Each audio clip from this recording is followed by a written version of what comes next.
L'escalade continue dans la guerre commerciale que se sont déclarés la Chine et les États-Unis. Si initialement Washington avait choisi d'imposer 29 milliards d'euros de tarifs douaniers à Pékin, les États-Unis sont passés à la vitesse supérieure après la réplique chinoise. Désormais, c'est plus de 170 milliards d'euros de droits de douane qui seront imposés à la Chine dès le mois de septembre. Pékin ne compte pas rester les bras croisés et veut avoir à son tour le dernier mot en adoptant des contre-mesures. Problème, la Chine n'importe pas autant que ce qu'elle vend au marché américain. L'an dernier, elle a acheté pour 4 fois moins de marchandises que ce qu'elle a vendu aux États-Unis. 431 milliards d'euros contre 111, un déséquilibre qui ne joue pas en faveur du camp chinois.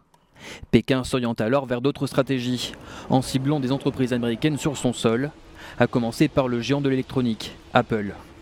L'entreprise pourrait perdre l'un de ses marchés les plus juteux si la Chine lui interdit son droit de commercialisation, 19% de son chiffre d'affaires et une capitalisation boursière qui s'écraserait.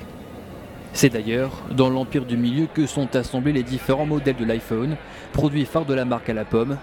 En ciblant ses fournisseurs, Pékin pourrait retarder la phase de production. Mais si la Chine décide de passer à l'offensive, elle possède un pouvoir de taille, la dette publique américaine, évaluée à 18 000 milliards d'euros. Pékin, le plus gros créancier, en détient 1000 milliards. Une arme dangereuse pour les États-Unis comme pour la Chine. Si elle utilise cette option, les marchés internationaux pourraient être chamboulés.